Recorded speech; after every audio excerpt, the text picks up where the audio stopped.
Hello everyone. तो हमने दो लेक्चर्स में बेसिकली अपना क्वाड्रेटिक पॉलिनोमियल का जो ख़त्म कर लिया था, सारे के सारे कॉन्सेप्ट्स को, जिसमें द्विघात बहुपद के सारे कॉन्सेप्ट्स ख़त्म कर लिए थे।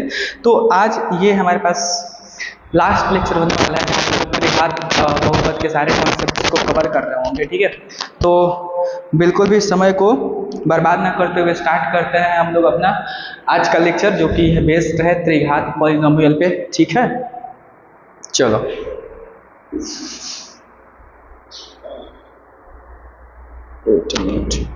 ओके, तो एक सेकंड रुकना।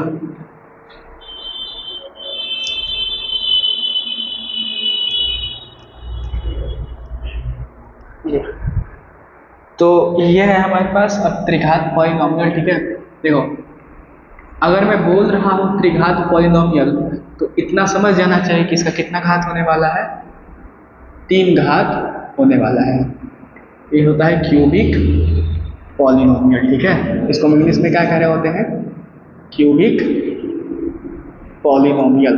देखो त्रिघात बहुपद का मतलब क्या हो रहा है, घात जो होगा इसका कितना होगा, 3 होगा।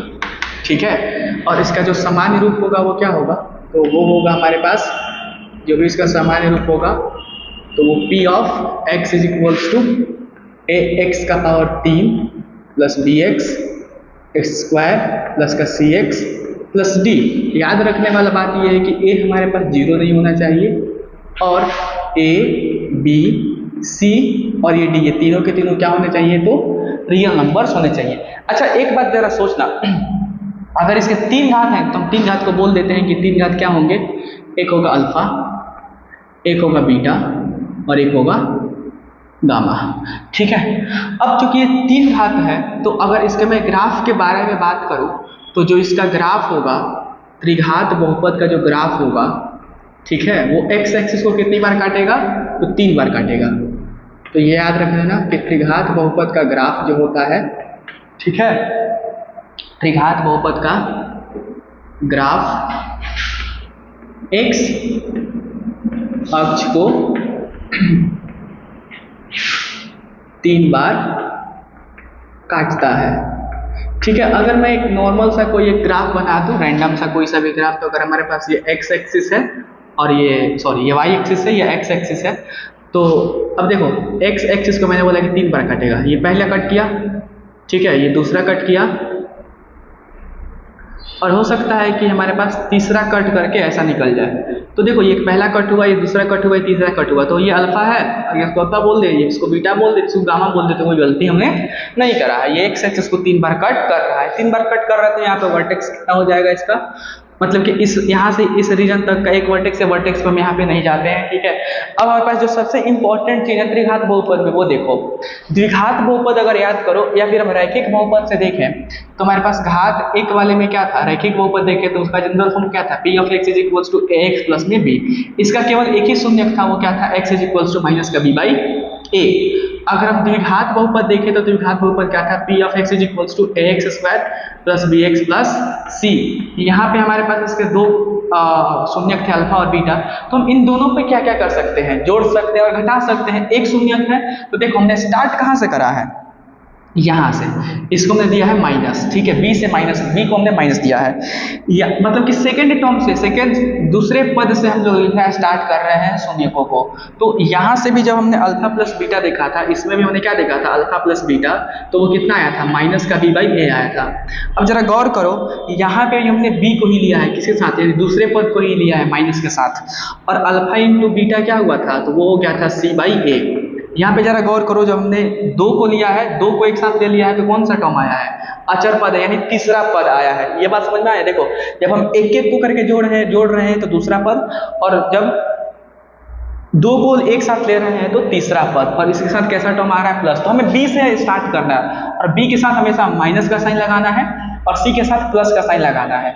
सिमिलरली यही कॉन्सेप्ट हम यूज करेंगे कहाँ पे, त्रिघात में। देखो अगर हमारे पास है p ऑफ x है हमारे पास ax का power 3 plus b x square plus c x plus D.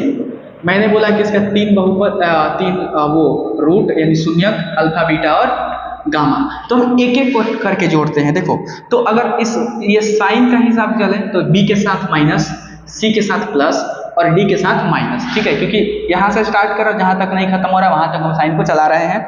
तो अब देखो अगर एक एक को करके जोड़ते हैं तो क्या हो जाएगा, alpha plus beta plus gamma, ठीक है। तो यहाँ पे क्या हो जाएगा, ये माइनस का बी और अपॉन में हमेशा ए आ रहा है। देखो यहाँ पे भी ए है, यहाँ पे भी ए है, यहाँ पे मतलब नीचे में हमेशा क्या आ रहा है, ए आ रहा है। इसी तरीके से दो दो को करके जोड़ो, यानी अल्फा बीटा, ठीक है, बीटा गामा, क्योंकि हम एक बार में ये दो ही को ले सकते हैं, ठीक है। और यहाँ पे हम क्या ले रहे हैं कि एक बार में हमारे पास पॉसिबिलिटी है कि अगर हम इसको ले सकते हैं, फिर इसको भी ले सकते हैं, फिर इसको भी ले सकते हैं, मतलब एक बार में अल्फा बीटा, फिर बीटा गामा और फिर अल्फा गामा, इसके अलावा और कोई पॉसिबिलिटी नहीं है। तो बीटा गामा और प्लस में अल्फा गामा। तो इसके साथ अब हम दो दो को लेकर के जोड़ रहे हैं तो अगला वाला जो कि सी प्लस के साथ है और बटे में ए आ जाएगा यहाँ पे भी। अब हमारे पास एक लास्ट कॉम्बिनेशन के तीनों को ले लो, पहले में एक लिया फिर दो लिया फिर तीनों को ले लो, तो तीनों को लोगे तो हो जाएगा अल्फा बीटा गामा और ये साथ ये पास आ जाएगा माइनस का डी बाई ये। तो जिस तरीके से हमने इसके शून्यकों और गुणांकों में संबंध देखा था, इस तरीके से त्रिघात के लिए भी शून्यक और गुणांक में संबंध आ रहा होता है, ठीक है। अब देखो जो जिस तरीके से हमने बोला कि यहाँ पे अल्फा बीटा गामा इसका रूट है, तो हम इसी को भी लिख सकते हैं कि इसको हम ऐसे भी लिख सकते हैं कि अगर तीनों बहुपद दे दिया, तीनों मतलब रूट दे दिया है, तो कैसे करके लिखोगे, जैसे हमारे पास वहां पे क्या था, alpha beta x cube plus b x square plus c x plus में डी इक्वल्स टू, हम इसको ऐसे करके लिख सकते हैं ए एक्स क्यूब और प्लस में एक एक का योग अल्फा बीटा गामा और ये माइनस के साथ अल्फा बीटा और ये प्लस में गामा, ठीक है, और इनटू में एक्स स्क्वायर और ये प्लस है तो प्लस अल्फा बीटा, ठीक है, बीटा गामा और प्लस में गामा अल्फा इसके साथ एक्स और माइनस के साथ अल्फा बीटा और गामा, ठीक है। इस तरीके से हम इसको लिख सकते हैं जैसे हमने द्विघात को लिखा था। जैसे हमारे पास द्विघात क्या था, a x square plus b x plus c, इसको हमने लिख दिया था ए एक्स स्क्वायर माइनस का अल्फा प्लस बीटा एक्स और प्लस में अल्फा बीटा। इसी तरीके से हम इस वाले कॉन्सेप्ट को यूज करके ऐसे लिख सकते हैं, ठीक है। तो ये वैसे कोई बहुत बड़ा इशू नहीं है, यहाँ से तुमसे कोई क्वेश्चन पूछेगा भी नहीं। हमारे पास जो मेन पॉइंट है याद रखने वाला वो ये है, ठीक है। तो इसको मैं बोलूँगा कि याद रखना, ठीक है, यही यहाँ से क्वेश्चंस बनता है और बनेगा भी इस साल भी, ठीक है। तो हमारे पास ये आ गया, मतलब कि इतने में ही हमारा पूरा का पूरा थियरी दिया हुआ है एनसीईआरटी में अगर देखोगे तो, ठीक है, या फिर बिहार बोर्ड वाले बुक में इतना ही है, ठीक है, इतने से अधिक नहीं है। हमारे पास लास्ट कॉन्सेप्ट आता है वो है शेष, वो बहुपद का जो भाग हम देते हैं ना वो वाला कॉन्सेप्ट, तो शेषपद प्रमेय कह लो या फिर नॉर्मल बहुपदों का भाग कह लो वो। तो एक बार इसको देखो फिर हम लोग आते हैं नेक्स्ट कॉन्सेप्ट पे, ठीक है।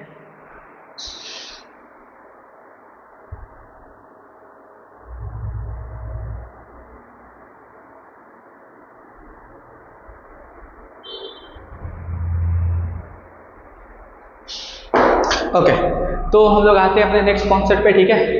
आई होप ये समझ में आया होगा। चलो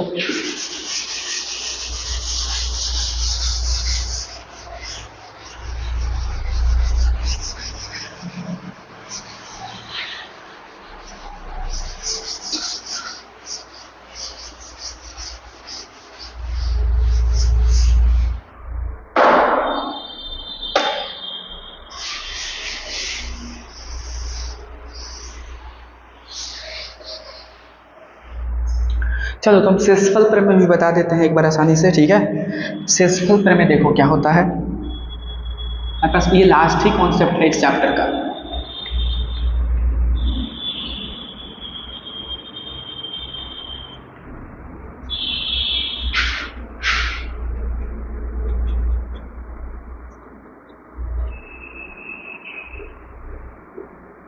रिमाइंडर थ्योरम, ठीक है। देखो अगर एक बात ध्यान से सुनो, तो अगर मैं बोलूं कि अगर हम 6 में 2 से भाग दे तो क्या होगा, 2 3 6 0, ठीक है। ये क्या होता है, तो ये शेषफल कहलाता है, ठीक है। ये क्या कहलाता है, तो भागफल कहलाता है। और ये क्या कहलाता है, तो भाजक कहलाता है। और ये क्या कहलाता है, 6 तो भाज्य कहलाता है। हमने बचपन में एक कॉन्सेप्ट पढ़ा था, इसको चेक करने के लिए मेरा भाग सही है कि नहीं है। भाज्य बराबर भाजक इंटू भागफल और प्लस में शेषफल, राइट। हमने ये कॉन्सेप्ट पढ़ रखा है, क्लियर। तो इसी को यूज करके हम लोग ये पढ़ने वाले हैं यहाँ पे, ठीक। अब मैं इसी तरीके से मैं बोलूँ कि 2 में तुम भाग दे दो 9 से, तो यहाँ पर हो जाएगा 2 चौका 8 और 1। अगर मैं बोलूँ एक बात कि क्या, अब यहाँ पे अगर मैं पूछूं कि क्या 2 6 का गुणनखंड है, आंसर क्या दोगे? हाँ।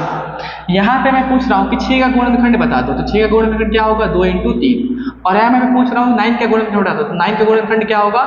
3 × 3। यहाँ पे कहीं पे भी 9 के गुणनखंड में 2 और 4 नहीं आ रहा है, लेकिन 6 के गुणनखंड में देखो तो 2 और ये 3 ही आ रहा है, ये 2 और 3 ही आ रहा है, इसके अलावा और कोई नंबर नहीं आ रहा है। तो मैं यहाँ से बोलना क्या चाह रहा हूँ, देखो अगर हम नॉर्मली भाग दे रहे हैं और शेषफल 0 आ रहा है, तो ये जो भाजक है और ये भागफल है, दोनों ही किसके गुणनखंड होंगे? भाज्य के गुणनखंड होंगे। हमने छोटे क्लास में पढ़ रखा है। लेकिन अगर शेषफल 0 नहीं आ रहा है तो भाजक और भागफल भाज्य के गुणनखंड नहीं होंगे। ये बात ध्यान रखना है, यहाँ से मैं लिख भी दे रहा हूँ, ये बात हमेशा नोट करके लिखना है।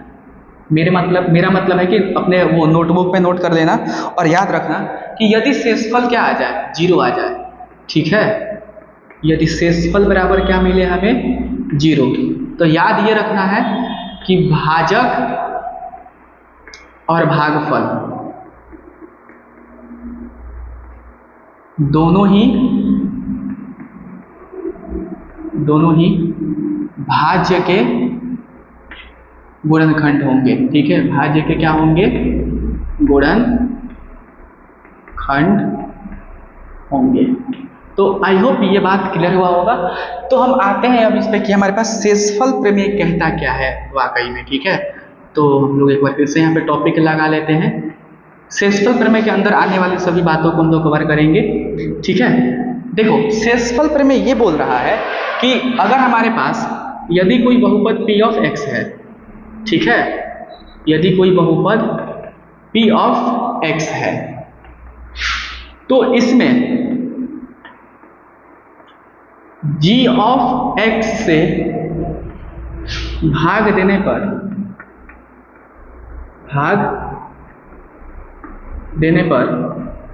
भागफल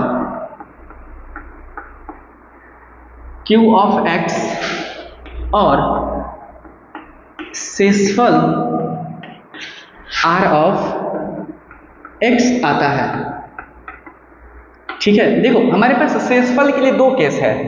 हमारे पास यहाँ पे ये शेषफल यदि देखा जाए, ये है शेषफल, तो इसके लिए ना 2 केस है। पहला बात कि यदि r ऑफ x क्या हो जाए? 0 हो जाए। अगर यदि ऐसा हुआ तो हम ये बोल देंगे कि हमारा भागफल और क्या? भाजक, जो कि g ऑफ x है, यही तो हमारा क्या है? g ऑफ x ही तो भाजक है। देखो हम कर क्या रहे हैं यहाँ पे? ऐसा ही तो कर रहे हैं, हम g ऑफ x से भाग दे रहे हैं किसमें? p ऑफ x में। तो यहाँ पे कुछ भागफल हमारे पास q ऑफ x आ रहा है, तो यहाँ पे एक polynomial g of x into q of x, और इन दोनों को जब हम सब्ट्रैक्ट करेंगे तो एक हमारे पास शेषफल मिलेगा जो कि है r ऑफ x। मतलब सारा का सारा बहुपद मिलने वाला है, ठीक है, क्योंकि हम बहुपद का भाग कर रहे हैं। तो यदि देखो मैंने ये कैसे लिखा, तो इसको गुणा करके तो यहाँ पे लिखते हैं और इन दोनों को सब्ट्रैक्ट करते हैं तो हमारे पास शेषफल आता है, ठीक है। तो ऐसा आ रहा है तो हम बोलेंगे कि हमारे पास जो g ऑफ x है, g ऑफ x और ये q ऑफ x दोनों ही किसका गुणनखंड होगा? तो p ऑफ x का गुणनखंड होगा, ठीक है। p ऑफ x का गुणनखंड होगा, क्लियर। अगर ऐसा नहीं है, यदि r ऑफ x बराबर नॉट इक्वल्स टू 0, तो अब मैं इसको ऊपर लिख रहा हूं। यदि हमारे पास r, देखो यहाँ पे नीचे वाला जो मैंने लिखा अगर नहीं दिख रहा है वीडियो में, तो यहाँ पे r ऑफ x अगर 0 नहीं आया तो हम नॉर्मली यूज करेंगे किस चीज का? देखो हमारे पास ये क्या है? भाज्य क्या है? तो p of x p of x equals to भाजक, भाजक क्या है हमारे पास, जी ऑफ एक्स, ठीक है, जी ऑफ एक्स, और इनटू भागफल क्या है, क्यू ऑफ एक्स, और प्लस में शेषफल क्या है, तो आर ऑफ एक्स, ठीक है। तो आई होप इतना चीज क्लियर हुआ होगा, ठीक है। देखो मैंने इतना तो बता दिया है, मैंने इतना सारा तो बता दिया, बट अब तुम्हारा जिम्मेदारी बनता है, रिस्पॉन्सिबिलिटी तुम्हारा बनता है कि तुम सारे के सारे एनसीईआरटी के एक्सरसाइजेस को लगाओ ताकि तुम्हें कॉन्सेप्ट समझ में अच्छे से आए। बाकी अब मैं अगली बार जो वीडियो हम लोग रिकॉर्ड करेंगे या फिर वीडियो अपलोड करेंगे अगली वीडियो में, हमारे पास जितने भी मैंने PYQ के बारे में बात किया था, ठीक है, मैं वो सारे सब्जेक्टिव PYQ को करवाऊंगा, और ऑब्जेक्टिव को भी मैं कोशिश करूंगा कि करवा दूँ, क्योंकि ऑब्जेक्टिव मेरे पास लगभग 11 साल का मैंने देखा है, तो लगभग 70 से 80 के आसपास सब्जेक्टिव है, तो कराने में टाइम लगेगा। तो हम लोग, हमारा कोशिश यही रहेगा ना कि हम लोग सब्जेक्टिव को करें, ऑब्जेक्टिव का मैं PDF अपलोड कर दूंगा, तो तुम उसे कर सकते हो, ठीक है। हमारे पास जी ऑफ एक्स क्या है, यहाँ पे देखो भाजक, ठीक है, पी ऑफ एक्स क्या है, भाज्य, ठीक है, और यहाँ पे क्यू ऑफ एक्स क्या है, तो भागफल ऑलरेडी यहाँ पे लिखा गया है, और शेषफल क्या है, तो आर ऑफ एक्स है। तो ये था हमारे पास पार्ट 3 का रिकॉर्डिंग, जो कि काफ़ी कम ही टाइम में हो गया है बाकी 2 वीडियोज़ के मुकाबले, ठीक है। तो यहाँ तक हमारा जो भी चैप्टर है, चैप्टर नंबर 2 दैट इज बहुपद, वो हमारा खत्म होता है, ठीक है। एक बार बताना कि पार्ट 3 तो हमने पढ़ा दिया, बट कैसा लगा है, क्या सारे के सारे कॉन्सेप्ट समझ में आए हैं कि नहीं, या फिर कितना समझ में आया है, ठीक है। मैं वेट करूंगा आपके कमेंट्स का, ठीक है। तो मिलेंगे हम लोग नेक्स्ट वीडियो में इसके क्वेश्चन प्रैक्टिस के साथ। आज के लिए इतना ही, फिर मिलते हैं अगले वीडियो में, तब तक के लिए पढ़ते रहें। बाकी all the best for your board examination, और thanks for watching my lecture.